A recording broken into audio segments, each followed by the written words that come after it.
जब तुझे ये तत्व ज्ञान परिचित हो जावे तत्व ज्ञान तत्वदर्शी संत से, उसके बाद इस उलझे हुए अज्ञान रूपी अंधकार, अज्ञान रूपी वृक्ष को और तत्व ज्ञान रूपी शस्त्र द्वारा काट के, तत्व ज्ञान रूपी शस्त्र यानी परमात्मा अपने सब आयुध है, सब आयुध माने अपने तत्व ज्ञान रूपी शस्त्र से सुसज्जित है, और उस तत्व ज्ञान रूपी शस्त्र से इस काटकर उसके पश्चात यानी तत्व ज्ञान से इस अज्ञान को हटाकर उसके पश्चात उस परमेश्वर के उस परम पद की खोज करनी चाहिए, जहां जाने के बाद ये प्राणी फिर लौट कर संसार में नहीं आते। उसी का यहां प्रमाण है कि परमात्मा एकता आप अपने वास्तविक नाम का से परिचित कराएं। आपका वास्तविक नाम क्या है, कौन सा पूजा का विधि है,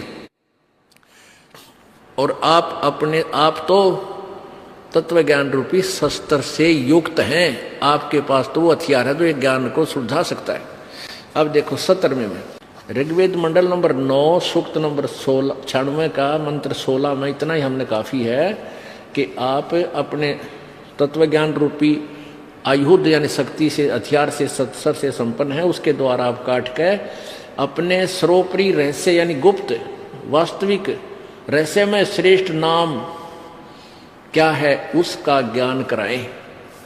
यहां देखिएगा इसमें वास्तविक नाम बताया 17वें में कि शिशुम, जो शिशु रूप धारण करके वो परमात्मा जब उत्पन्न होता है फिर से धीरे धीरे बड़ा होता है तो ज्ञानम यानी प्रकट होकर अपने ज्ञान का प्रचार करता है। जो अत्यंत कमनीय है उसको उपासक लोग बुद्धि विषय करते हैं, और शुभंती उसकी स्तुति द्वारा उसके गुणों का वर्णन करते हैं, और विद्वान लोग वही ने उस गतिशील परमात्मा का गणेन गुणों के गुणों द्वारा वर्णन करते हैं। अब देखो ये देखा कबीर, हम इसको कबीर भी बोलते हैं, जैसे पुनर को पुनः भी बोल सकते हैं, पुनर भी बोल सकते हैं, पुनर, इसको कबीर बोले तो भी न्याय संगत है। जैसे यहां ये है कबीर गिरभी, ये ऊपर छोटा रहे, इस भी का ऊपर भी छोटा रहे, इन्होंने इसको दो भागों में कर दिया। यहां पर इन कबीर को कवि दो अपसर्ग लगा दिए, हम इसको कवि ही भी बोल सकते हैं, हम इसको कबीर भी बोल सकते हैं, हलंत वाला रहे कबीर। और गिर भी माने इन्हीं के द्वारा वाणी, इन्हीं ने अनुवाद किया है, गिर भी माने वाणी द्वारा। कबीर हम इसको यूं का यूं ले लें, कबीर गिर भी, कबीर वाणी द्वारा, कबीर वाणी द्वारा कावेना कवि आय है। और संत सोम पवित्र अत्यति रेभन, रेभन सन का अर्थ ये करते हैं, और सोम का अर्थ है, सोम पवित्रम का अर्थ है सोम स्वरूप पवित्र वह परमात्मा, और रेभन सन गर्जता हुआ अतिक्रमण करता है। अब बात चल रहा है वाणी का और जा रहे हैं अतिक्रमण पे। रेभन सन माने गर्जता हुआ, गर्जता हुआ वो अपनी ऊंची आवाज में कविताओं द्वारा, काव्यन माने कविताओं से, काव्यन कविताओं से के द्वारा बोलता है। अब 18वें में और कमाल कर दिया, ये देखो, ऋषि मना ये ऋषिकृत सवर्षा सहस्रणित है पदवी कवि नाम है। तृतीय धामम महिष्य शिष्य संत सोम है विराजमानो राजती सतूप। इसका अर्थ है कि जो कवि वो परमात्मा कबीर वाणी द्वारा, कबीर गिरभी कबीर वाणी, हम लोग कहाँ लिखते हैं कबीर वाणी, कबीर वाणी द्वारा यानी लोकोक्तियों के माध्यम से, दोहों के माध्यम से अपनी महिमा ऊंचे स्वर में बोलकर बोलता है, सुनाता है सबको खड़ा होकर के। और उस ऋषि द्वारा, ऋषि मना ये ऋषिकृत, वो ऋषि या संत रूप में प्रकट होने वाले परमात्मा द्वारा सहस्राणित यानी हजारों असंख्यों वाणी जो बोली जाती हैं, वो ऋषि मना सवरसा यानी ऋषि स्वभाव वाले भक्तों के लिए वो वाणी बहुत ही आनंददायक होती है, सवरसा। और पदवी कवि नाम उस कवियों लोकोक्तियों के माध्यम से वो वाणी बोलने के कारण वो प्रसिद्ध कवियों में से भी एक पदवी प्राप्त करता है। कवि पदवी कवि नाम है।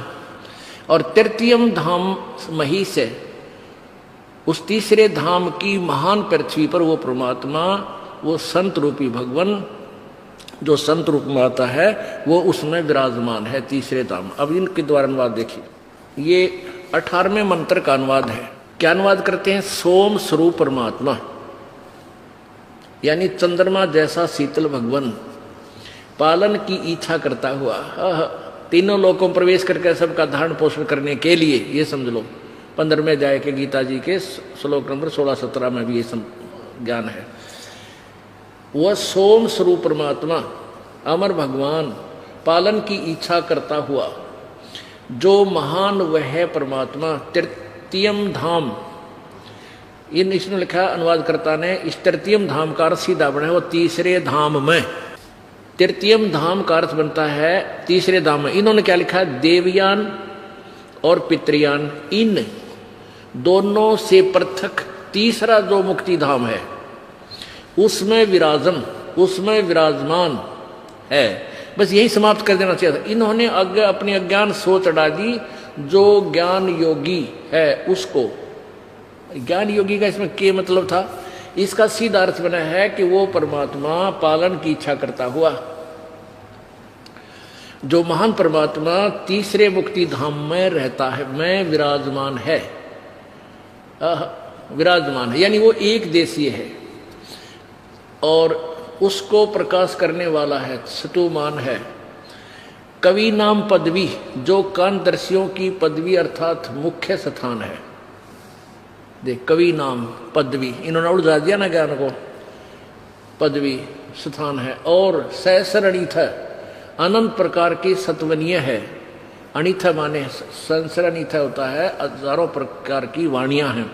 ऋषि मना, सर्व ज्ञान के साधन रूप मन वाला वह परमात्मा है जो ऋषिकृत सब ज्ञानों का प्रदाता,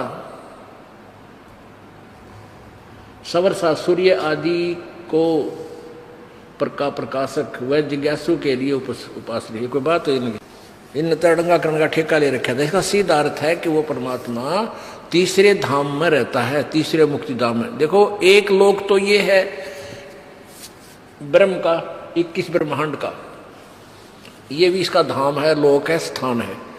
धाम कहो चाहे स्थान कहो। और दूसरा ये 7 संग ब्रह्मांड पर ब्रह्म का है। और इनसे तीसरा जो धाम, तीसरा स्थान सतलोक है, जहां परमात्मा कबीर जी रहता है।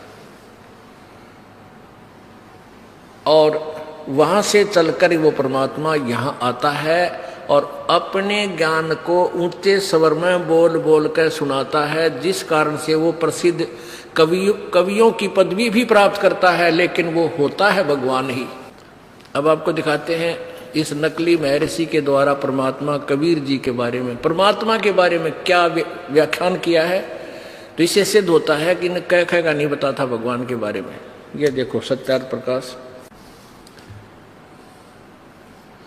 महर्षि दानव सरस्वती द्वारा ये लिखा गया, इसका अनुभव है।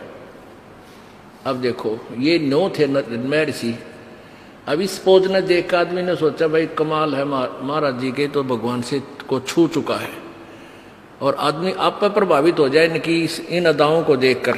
तो पहले तो हमें ज्ञान नहीं था, इसलिए हम इनसे प्रभावित थे, पर इनको हम बिल्कुल बालक समझते हैं, बालक। ये देखो, सत्यार्थ प्रकाश, ओम सत्यार्थ, अथ सत्यार्थ प्रकाश है। वेद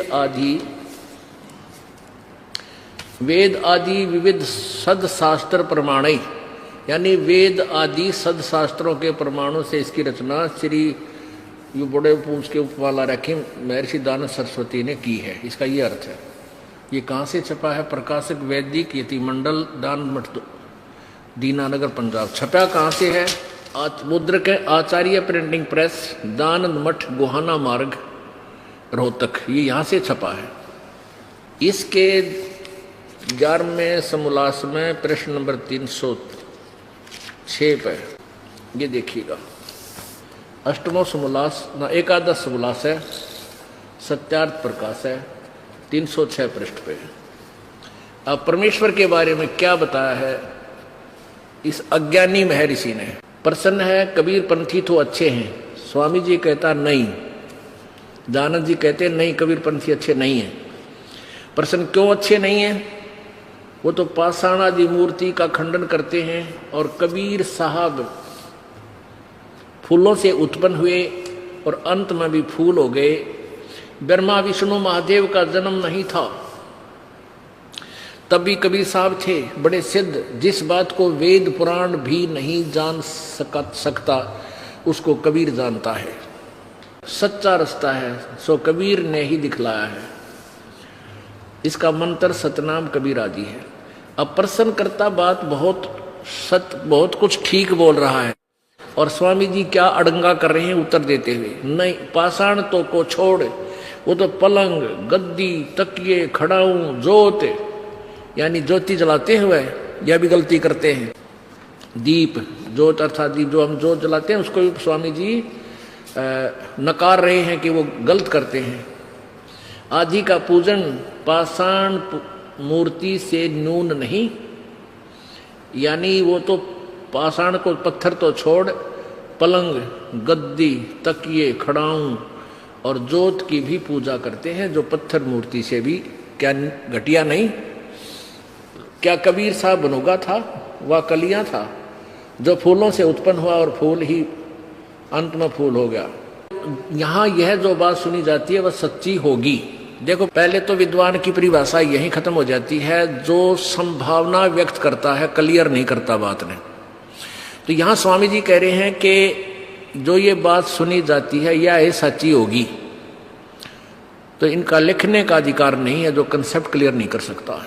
एक फाइनल करना कि ऐसा है तो पहले तो यहाँ दोगलापन और फिर आगे कमाल ही कर दिया इसने। सुनी जाती है वही बात सच्ची होगी, वही सच्ची होगी। कोई जुल्हा काशी में रहता था, उसके लड़का बाला नहीं था। एक समय थोड़ी सी रात्रि थी, बाजार में रात चला जाता था तो देखा सड़क के किनारे एक टोकरी में फूलों के बीच में उसी रात का जन्मा बालक था। वह उसको उठा लाया, अपनी स्त्री को दे दिया, उसने पालन किया। वह बड़ा हुआ तो जुलाहे का काम करता था। किसी पंडित के पास संस्कृत पढ़ने के लिए गया, उसने उसका अपमान किया, कहा कि हम जुलाहे को नहीं पढ़ाते। इस प्रकार कई पंडितों के पास फिरा परंतु किसी ने न पढ़ाया।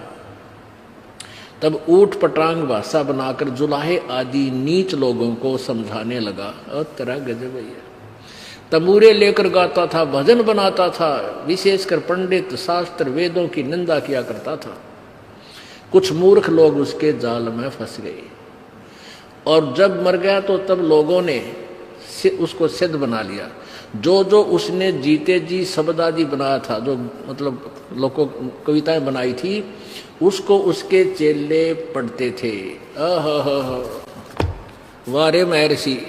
अब देखो आ गया ना तोड़। अब वेद कहते हैं वो परमात्मा होता है और अपनी महिमा का ज्ञान वो ऊंचे स्वर में बोल बोल कर कविताओं के माध्यम से, दोहों के माध्यम से उच्चारण करता है, जिस कारण से वो एक महान कवियों में से भी एक कवि भी प्रसिद्ध होता है। लेकिन वो होता है भगवान, वो अमर पुरुष होता है और वो परमात्मा अपनी महिमा को उच्चे स्वर में गरज के, क्योंकि ढोल के डंके पर बोलता है, सबको ठोक के सुनाता है।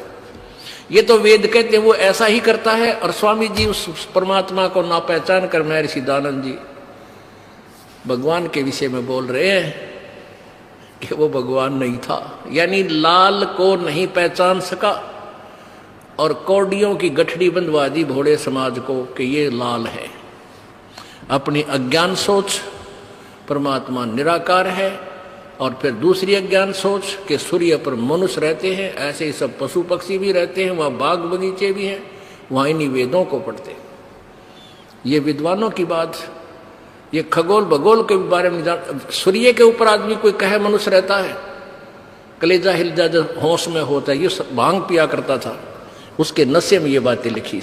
और इन्हीं बातों का ये जो ज्ञान दास ने इस अज्ञानी के अज्ञान की पोल खोल दी। और जो सच्चार प्रकाश बेचकर रोटी खा रहे थे, उन आचार्यों को भगदड़ मच गई। उन्होंने भोले समाज को भ्रमित किया, रामपाल झूठ बोलता है, महर्षि की आलोचना करता है, और ये क्रोथा कांड करा दिया उन दुष्टों ने।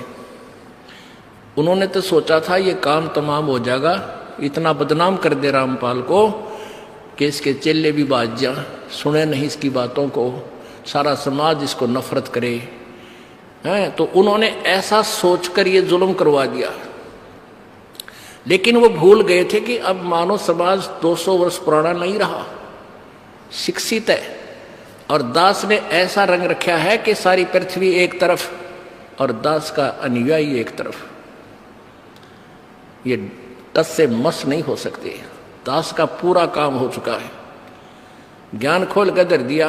पूरे विश्व में तूफान आने वाला कुछ दिन हम देख लेना इस तत्व ज्ञान का। इतना प्रचार, इतनी पुस्तकें समाज में भेज दिया कैप्सूल, अब पढ़ पढ़ कर चक्कर काटते आते वो भोली आत्मा उत्तर मर गए थे, कहाँ था ये ज्ञान अभी तक।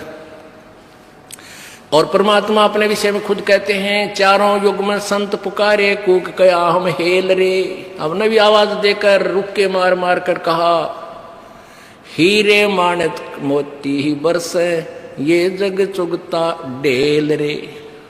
हम वो यथार्थ ज्ञान रूपी, सत भक्ति रूपी मोतियों की वर्षा कर रहे हैं। और ये भोली आत्मा इन अज्ञानी ऋषि महर्षि संत और गुरुओं के अज्ञान से परिपूर्ण होकर के इन कौड़ियों की गठड़ी बांधकर वजन उठाए फिरते हैं कि हमने बहुत कुछ कमा लिया, और लाल को ठोकर मार रहे हैं। संजा है तो सिर दर पाओ, बहोर नहीं रे ऐसा दाओ। बोलो सतगुरुदेव की जय।